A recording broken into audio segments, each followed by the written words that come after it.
8 जून 2022 RBI की monetary policy आई है। Markets को देखो ज्यादा फर्क पड़ा नहीं, और हम इन्वेस्टर्स को बहुत मेजर फर्क पड़ता है कि लॉन्ग टर्म में भाई साहब आरबीआई क्या सोचती है स्टॉक मार्केट्स के बारे में। तो आज आसान शब्दों में आरबीआई ने क्या क्या बताया, क्या क्या चेंजेस थे, एंड हम इन्वेस्टर्स क्या आउटलुक रख सकते हैं, ये समझेंगे।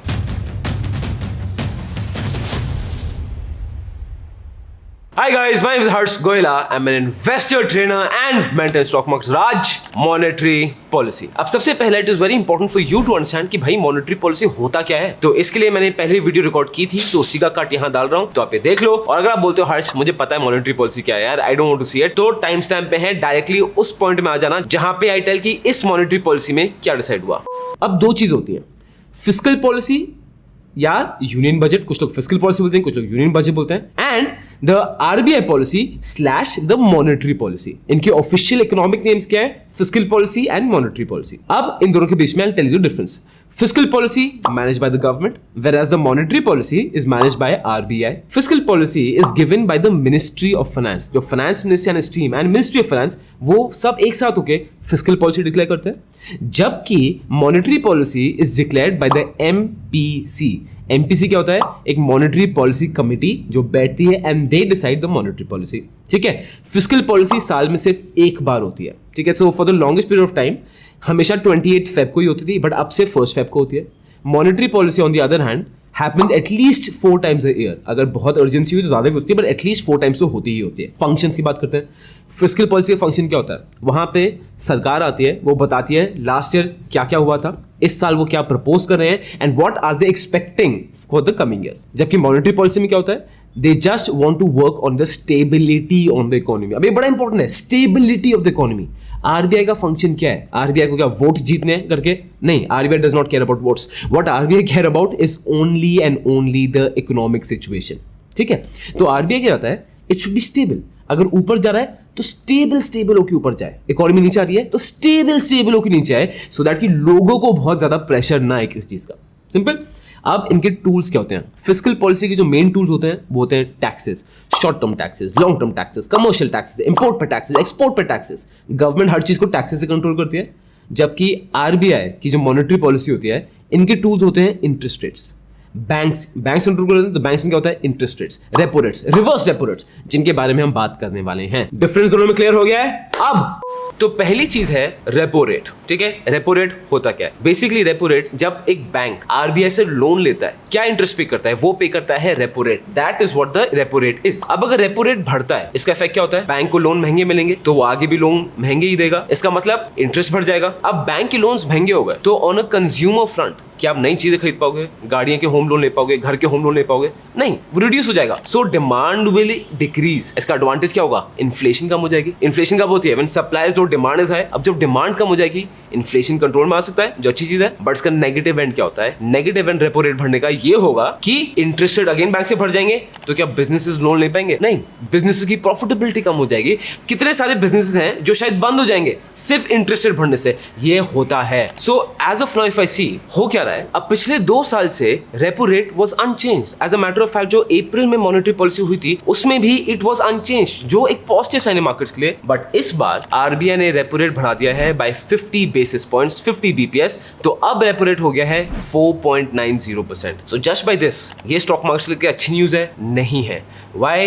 बिजनेस कम हो सकता है, बिजनेस एक्सपेंशन कम हो जाएगी, क्योंकि बैंक से लोन महंगे हो गए हैं, तो stock markets definitely weaker foot में दिखता है। अब यू माइट से कि आरबीआई को प्रॉब्लम है क्या स्टॉक मार्केट से? क्यों बढ़ा रहे हैं? बढ़ा इसलिए नहीं दोस्त, क्योंकि आरबीआई को सिर्फ स्टॉक मार्केट से मतलब नहीं है, आरबीआई को पूरी इकोनॉमी से मतलब होता है। और इकोनॉमी ना, आरबीआई क्या करता है? एक तराजू संभालता है, तराजू of inflation and growth, inflation and growth. अब अगर आरबीआई ने रेपो रेट और कम कर देती या अनचेंज छोड़ती, तो होता क्या? ग्रोथ होती रहती, मार्केट ऊपर जाता रहता, इन्वेस्टर्स की हमारी बल्ले बल्ले हो रही होती, बट रियलिटी में कंज्यूमर्स की बैंड बच जाती। कैसे? जितनी वो मनी इजीली एक्सेसिबल है, रेपो रेट कम है, तो होगा क्या? डिमांड बढ़ती जाएगी, मैं और सामान खरीदूंगा, मैं और लोन लूंगा, because I can afford more. Supply होती रहेगी, चीजें महंगी होती जाएंगी, होता क्या है? इन्फ्लेशन। सो आरबीआई को वो फ्रंट भी कंट्रोल में रखना बहुत ज्यादा जरूरी है। ठीक है, अब बात करते हैं world wide situation. World wide and specifically major economies की बात कर रहा हूं, जब मैं वर्ल्ड वाइड बोलता हूं, इस उनके इंटरेस्ट रेट सबके बढ़ गए। यूएस, जर्मनी, यूके सबने बढ़ा दिया। इसका इफेक्ट क्या होता है? वहां पे इंटरेस्ट रेट बढ़ गए हैं, तो इंडिया से जो FIIs मनी है, जो फॉरेन इंस्टीट्यूशन मनी है, जो हमारे स्टॉक मार्केट्स में, वो पैसे निकाल के वापस जाते हैं। क्यों वापस जा रहे हैं? एक तो उनके कॉस्ट ऑफ फंड्स महंगे हो गए, इंटरेस्ट बढ़ गया। दूसरा, दे हैव अ रीजन कि यार बैंक में ज्यादा इंटरेस्ट मिल रहा है, क्यों इंडिया में रिस्क लो, भागो वापस। So this is not a good sign. Second situation they saying they are facing कि they are facing a decadal inflation. क्या है डेकेडल इन्फ्लेशन? मतलब 10 सालों की इन्फ्लेशन जो एक साथ आ रही है एंड वर्ल्ड वाइड इकोनॉमीज में आ रही है। वो आपने बहुत सुना होगा, आप हमें सब्सक्राइब करो तो पक्का ही सुना होगा आपने कि यूएस की इन्फ्लेशन भी 40 ईयर हाई पहुंच गई थी। उसके बाद सप्लाई चेन में प्रॉब्लम है, रशिया यूक्रेन क्राइसिस हो रही है, क्रूड ऑयल प्राइसेस बढ़ने का पूरा थ्रेट है, एडिबल ऑयल्स की प्राइसेस बढ़ रही हैं, सेमीकंडक्टर्स की शॉर्टेज है। तो काफी मेस्ड अप सिचुएशन है ग्लोबली भी, तो ऑफ कोर्स उसका इफेक्ट इंडिया में भी आता है। अब बात करते हैं आरबीआई का इस पे क्या ठीक है। अब taking all these factors into account, RBI बोल रही है कि देखो ग्रोथ रेट, अप्रैल में इन्होंने ग्रोथ रेट को, जो अप्रैल मॉनेटरी पॉलिसी थी, ग्रोथ रेट को 7.6 से 7.2 कर दिया था। And they are saying growth rate मैं सेम ही रख रहा हूं, हम 7.2 ही फोकस कर रहे हैं। बट मेरी रिसर्च के टाइम मुझे काफी ऐसे एनालिस्ट और इकोनॉमिस्ट मिले जिन्होंने बोला कि